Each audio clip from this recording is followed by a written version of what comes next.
Gunsmoke, brought to you by Chesterfield. Chesterfield packs more pleasure because it's more perfectly packed, thanks to Accuray. They satisfy the most. Around Dodge City and in the territory on West, there's just one way to handle the killers and the spoilers, and that's with a U.S. Marshal and the smell of Gunsmoke.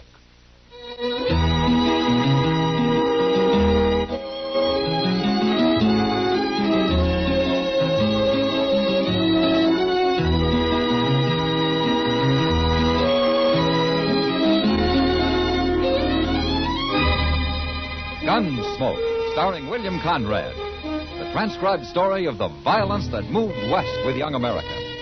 And the story of a man who moved with it. I'm that man, Matt Dillon, United States Marshal. The first man they look for and the last they want to meet. It's a chancy job, and it makes a man watchful and a little lonely.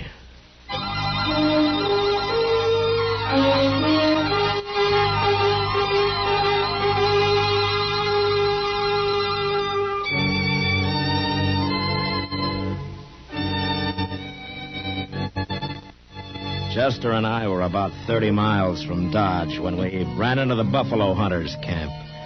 We'd been holed up for 2 days in a deserted sod hut, taking cover from one of the worst blizzards in years.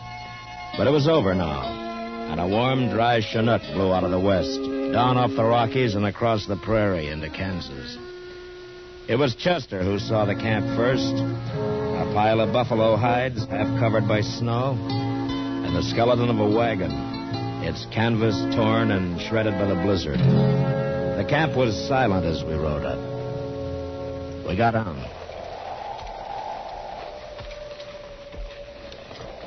There ain't nary a soul here, Mr. Dillon. Yeah, maybe the men got caught out on the prairie when the blizzard hit and couldn't get back. It sure does look that way. I don't know how that team is still alive with nothing but that wagon for protection. They don't look none too lively. You sure can't blame them. Get your hands up, both of you. You better do what the old man says, Jeff. He was hot. Come over here, closer. This your camp, mister? Of course, it's my camp. Now, you two drop them guns. We got our hands up. Isn't that enough? You do what I say. I ain't taking no chances. I ain't going to get left here again. Left? You're going to hitch up that team, and you're going to take me into Dodge. You ain't running off like Jed Lorner. Who's Jed Lorner? He's my skinner. Oh, why did he leave you? Well, he seen that blizzard coming, and he didn't want to take any chances, so he rode off. He's probably been in Dodge all the time, warm and cozy. Oh, why didn't you go with him? I twisted my leg and my foot so I can't ride a horse, that's why. Larner figured driving the wagon be too slow. You mean he left you here to freeze? Yeah, and I'll kill him when I find him. And I'll kill you if you don't drive me to Dodge. Now, here, he's a U.S. Marshal, mister. He ain't going to leave you out here. Marshal? Yeah, that's right. Now, why don't you put down that rifle and tell us who you are? Well, all right. My name's Pucket, Marshal. I'm usually up north following the Republican herd, but I come south this year. I'm getting old, and I thought it'd be warmer down here. You sure made a mistake about that, didn't you? You'll get me into Dodge, won't you? Sure, of course we will. Foot I twisted. I don't feel nothing in it. Must be froze. Huh? Well, it could be. I'll kill Jed Lorner for this. You forget about that, Pucket. I'm not taking you back to Dodge just so you can hang. I'll forget it. Till I find him.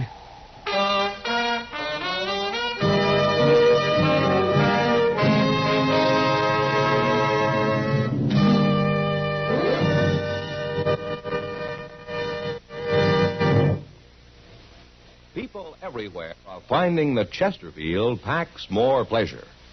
Yes, Chesterfield packs more pleasure because it's more perfectly packed. For the more perfectly packed your cigarette, the more taste and mildness are released for you. And Chesterfield, made with Accuray, is more perfectly packed than any cigarette could ever be before. Firm and pleasing to the lips, mild, yet deeply satisfying to the taste. And Accuray Chesterfield has an open, easy draw that unlocks all the pleasure of fine tobaccos. So remember, Chesterfield packs more pleasure by Chesterfield. Mild, yet they satisfy the most.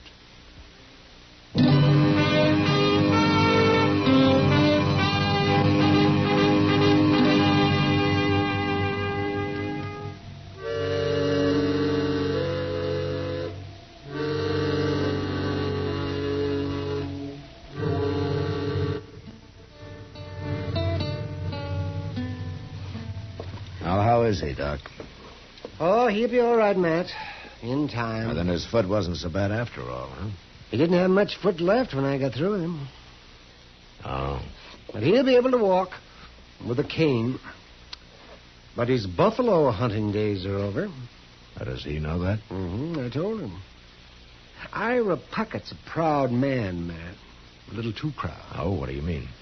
Well, what he hated most about this Jed Larner leaving him on the prairie wasn't the fact that he might have died, but that he was helpless. A man like Pucket can't be helpless.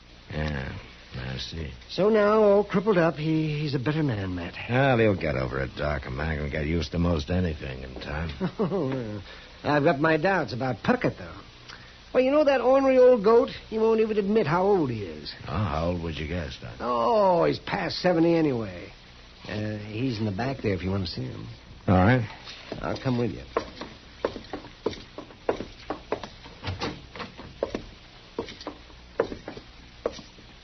Oh, hello, Pucket. Marshal, How you feeling? Doc tell you what he done to me? Yeah. He ruined my foot. I saved your life, Pucket. I ain't sure I'm grateful, Doc. You're going to be all right, Pucket. You're going to be able to get around. Yeah, like old woman. What am I going to do for a living? I ain't one of you city people. I live off the country. I always have. I'm a man, not a dude. You'll get used to town life. And you'll find men here, too. What kind of men? Walking around all slickered up, parting the hair in the middle, bowing to the ladies. Ain't one of them could do half the things I've done. Well, I was living with Comanches when most of them was sniveling in their mother's aprons. Yeah, I know. But you'll find something to do. I'll help you. You will, eh? Oh, sure. Then help me find Jed Larner. Bring him in here so that I can kill him with my bare hands. What does Larner look like, Pucket? Oh, he's tall, black hair, got a big scar running across one eye and halfway down his right cheek. All right, I'll try to find him. And if I do, I'll run him out of town before you get to him. So, can't even trust you, can I? Not when you want to murder a man. I told you I didn't bring you in so you could hang.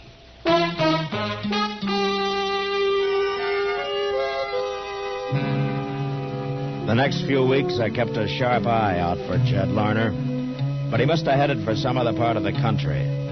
Anyway, he never showed up in Dodge. Well, time passed, and Ira Pucket was able to get around a little. First with the help of crutches, and then finally with a cane. But it was obvious his hunting days were over, and that alone seemed to shame him. Then one night his pride really got a blow. I was at the Long Branch having a beer with Kitty when it happened. Oh, this is a great way to start the new year, Matt. What do you mean, Kitty? Well, last year I was hoping maybe I'd be in San Francisco by now. Oh? Well, you never told me. What would you have done about it? Oh, nothing, I guess. Why San Francisco? No blizzards, no dust, no cowboys. Yeah, but they got fog. Yeah? And all those sailors and miners aren't any gentler than these cowboys, you know. Well, I know. But imagine going to dinner in a carriage, eating off a tablecloth, dancing on a hardwood floor. You're spoiled, Kitty. Well, now, how could I got spoiled? Here, in Dodge City? Save your money. You'll get to California someday. Yeah, sure. If I walk. Well, a lot of people are gone that way. Who do you think I am, Sacagawea? There was a woman. Yeah. You know, I always... What's the matter, Matt? That man at the bar, he just turned around. Which man? The one with the scar down his cheek. I'll be back, Kitty.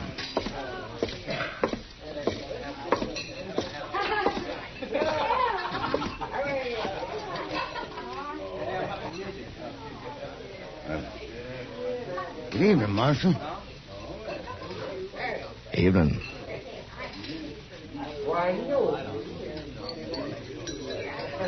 What are you staring at me for? Your name, Jed Larner? And if it is? How long you been in town, Larner? About an hour. Something wrong, Marshal? You remember the big blizzard we had? Who don't? We all do, I guess. Especially Ira Pucket. What? He didn't die, Larner. Well, that's fine. I went back looking for him. I wondered where he'd got to. Yeah, sure you did. Well, it's true. Pucket's here in Dodge, Larner. He is? And if he finds you, he'll kill you. But he isn't going to find you because you're leaving right now. And don't show up around here again. Now, wait, Marshal. I can't arrest you. I can't put you in jail. But I tell you what I can do. What? Suppose I just let everybody here know that you're the man who ran off and left Ira Pucket to die. No. You know something? They'd tear you apart, Larner. They'd set you on fire. Don't say nothing, Marshal. Don't tell him. I'll leave. I'll leave right now.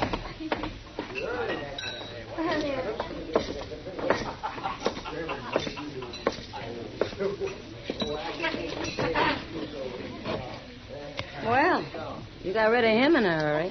I saved him from being shot and Ira Pucket from hanging for it, Kitty. Oh, that was Jed Larner. Uh-huh. He's the one that ought to hang. Yeah, he didn't mean to kill the old man, Kitty. What's the difference? Well, legally there's some. Enough to give Ira his foot back? You're sure hard to argue with, Kitty. Why? Because I think straight? Let's talk about San Francisco, huh? I've changed my mind. I think I'll go to New York. No? Marshal Dillon. It's Ira Pucket, man. Yeah. He looks awful mad. Good thing he isn't armed. Well, he can always find a gun, Kitty. You done it, Marshal. It was you, wasn't it? You saw Jed Larner, huh? Jumped on his horse and rode out of town before I could stop him. And I had to stand there and watch. I didn't even have a rock to throw at him. Why'd you do it, Marshal? To save you from hanging, Ira. Well, I'd rather hang and live this way. I wasn't born to become my helpless old man.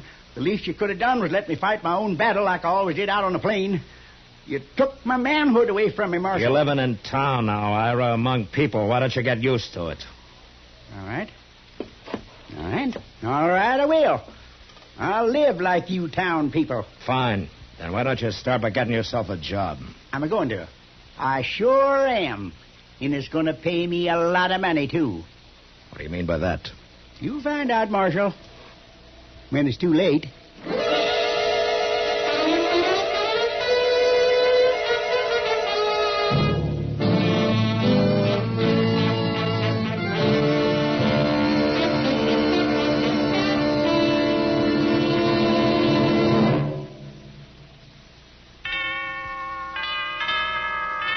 This is Jack Webb.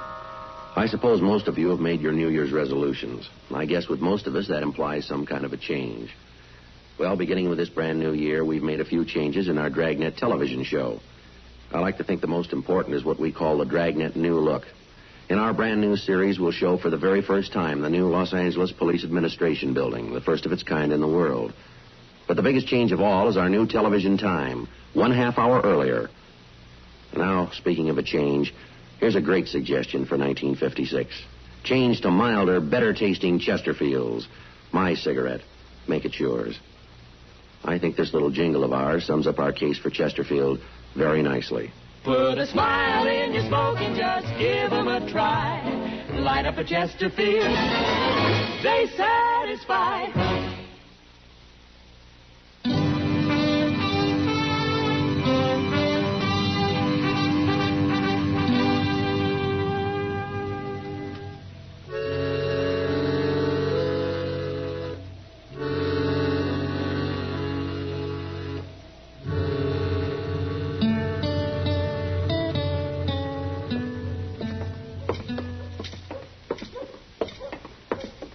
It's a nice morning, ain't it, Mr. Dillon? Yeah, thanks to that wind we had last night. Well, it kept me awake.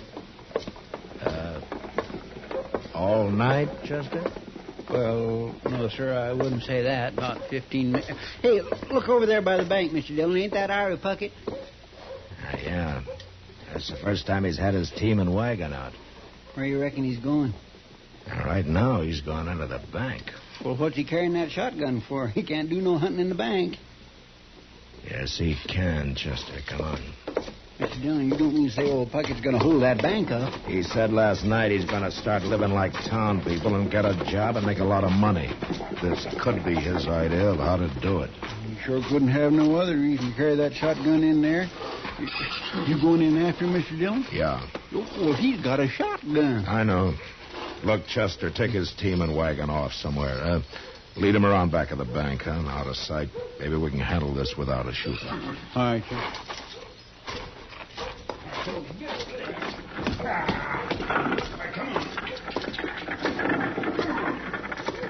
Hurry it up, Chester. He's coming out. I'm long gone, Mr. Dillon.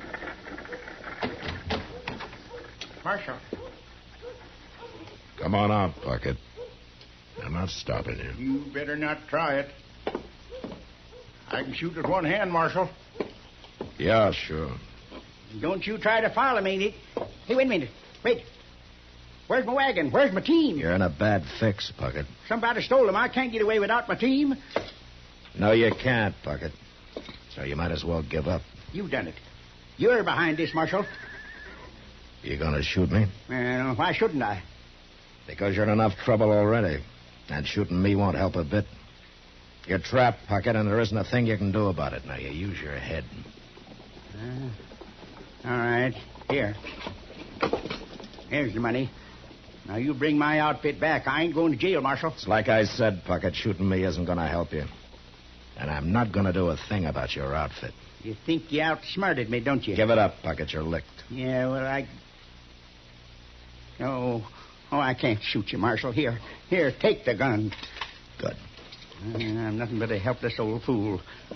Can't even rob a bank proper. I'm not sure you really wanted to, Pucket. What? All you wanted was to prove something about that manhood you think has been taken away from you. But you sure picked a foolish way to do it. Yeah, I guess I did. My goodness, I thought he wouldn't never give up, Mr. Dillon. He didn't have much choice, Chester. I went in the back way and told the people in the bank to keep out of the way. You want me to take him to jail? Oh, no, I can't stand jail. Please, Marshal. Lock him up, Chester. I'll return this money and have a talk with Mr. Bodkin. I'll be over later.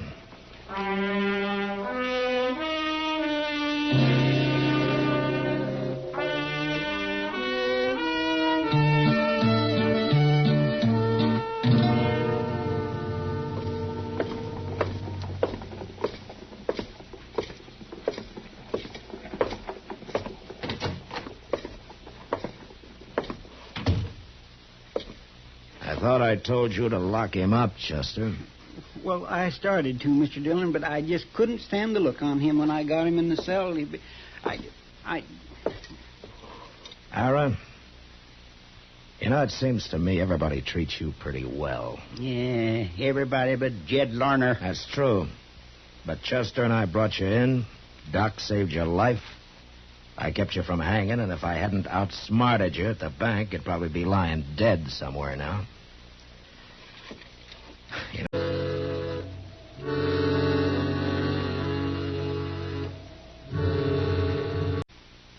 What do you think? I've been thinking, Marshal. Sitting here thinking. You know what? You're right. But it's too late now. No, it isn't, Ira. What?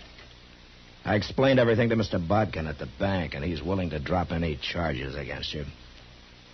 But on one condition. What's that? Well, to be honest with you, it was my idea, but Mr. Bodkin agreed. You get a job here and quit being so doggone ornery. Otherwise, you're going to go to jail. Oh, what could I do with this crippled foot? Well, seeing you're so handy with a shotgun, I think Jim Buck might hire you to ride messenger on the stage. You think so? Well, he told me he would. You went and saw him? And it doesn't take any walking, Ira. So, how about it, huh? Well, I never had a job like that. But man's got to make a change once in a while, lady. And it'll sure be a good way to start the new year.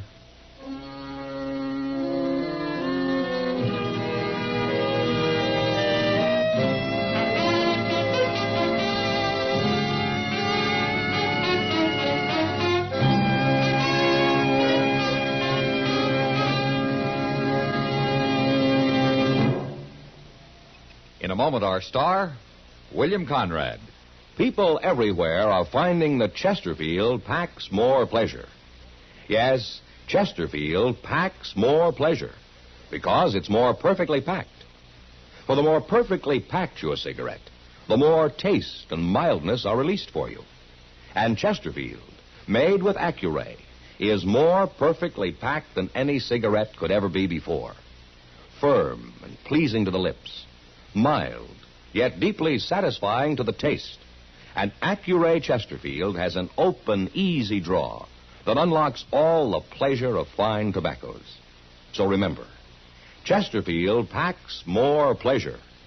Buy Chesterfield. Mild, yet they satisfy the most.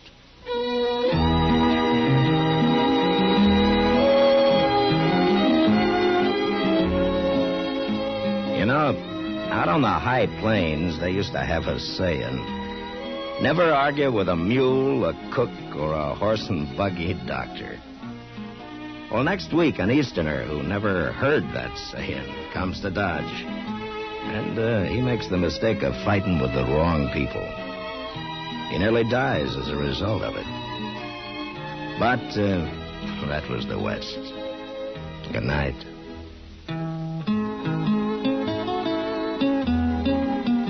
Gunsmoke, produced and directed by Norman MacDonnell, stars William Conrad as Matt Dillon, U.S. Marshal. Our story was specially written for Gunsmoke by John Meston, with music composed and conducted by Rex Corey. Sound patterns by Tom Hanley and Bill James. Featured in the cast were Ralph Moody and James Nusser. Parley Baer is Chester, Howard McNear is Doc, and Georgia Ellis is Kitty.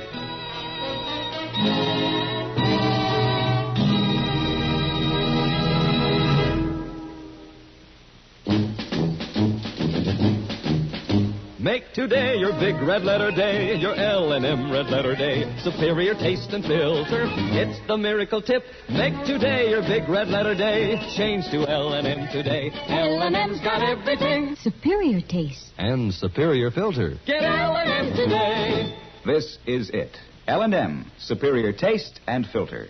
L&M, America's best filter tip cigarette. Be sure and listen to another transcribed story of the Old West on Gunsmoke next week at this same time.